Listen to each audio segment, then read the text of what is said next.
I'm going to tell a little bit about where I was born and what I still like to do. I was born in crisp September morning, 1970, I like to say. My mother was from Lawrence, Michigan, small town in southern Michigan. My father grew up in Chicago. We lived in a small town where everyone knew everyone.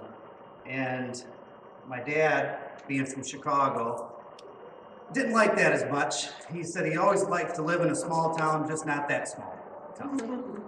So we lived there for a few years, and when I was 7, we moved to Grand Haven. My dad got a job at Consumers Power Plant, welding in the boilers, and that was something that he had done for his trade, and turned out to be a good job for us. And so we moved to Grand Haven.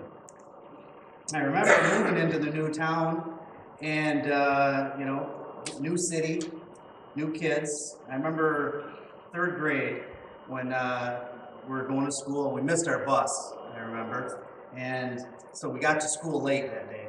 So here I come into the school. Class has already started, and go up to the teacher. And the principal walked us into the classroom and introduced, here's a new kid and a new one in the class. And I remember being really nervous, coming into the classroom. Everybody all looking at me. I'm a new kid in the school and in their class. They thought they already had everybody. And I remember being real nervous, until recess came, and then, you're kids, so you always find something to do, and, it's always fun. So I remember playing on the tires, and we had a good time. Because when you're young, you don't have any worries. You don't really watch the news. You don't know about any gas wars going on. You don't know about any other bad things going. The most thing that you really pay attention to is what's for dinner and when you can go back outside to play. So that was always good. The worst problem you ever have is when you have a flat tire on your bike. At that age, that's all you really like to do is just ride the bike around and have some fun. We had a creek down the road that me and my friend would go play at every day. After school, we'd get home and we'd go down to the creek and wade in the creek. Take our old shoes down there, or shoes, whatever shoes we were wearing. We got in trouble for that a few times.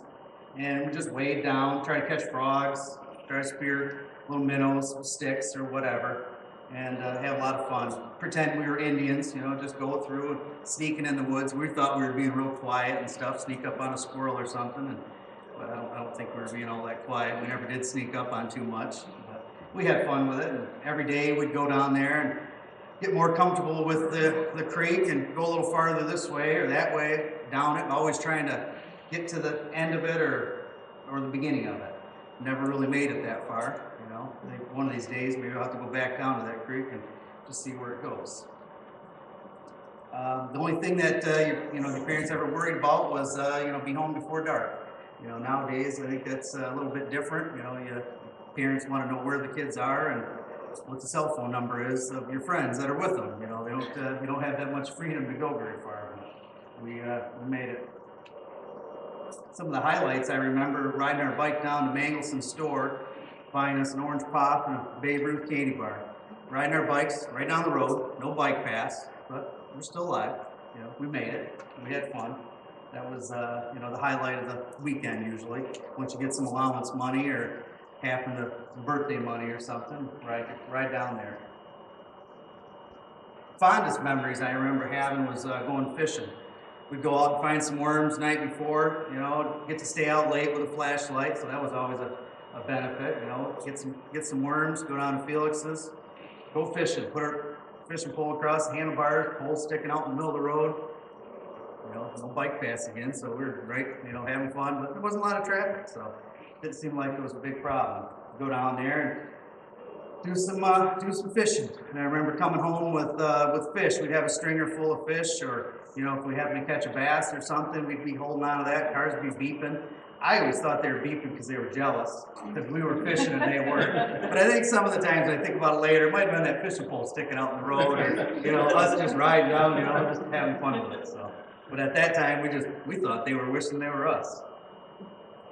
We used to always like to go hiking in the woods. The only time I could ever carry a knife when I was real little was when we went looking for mushrooms. I remember button mushrooms was a big thing, and so we looked for mushrooms all the time. I don't care what season it was, we were out there looking for mushrooms, because then we got to carry our pocket knife. when we did find mushrooms, we'd bring back sacks of them. And my mom would say, "Why did you get so many of them?" and give them to the, go take them to the neighbors. And as I get to be an adult, I still like to play in the creeks. I go fishing, I wade, try to catch trout, salmon, or steelhead.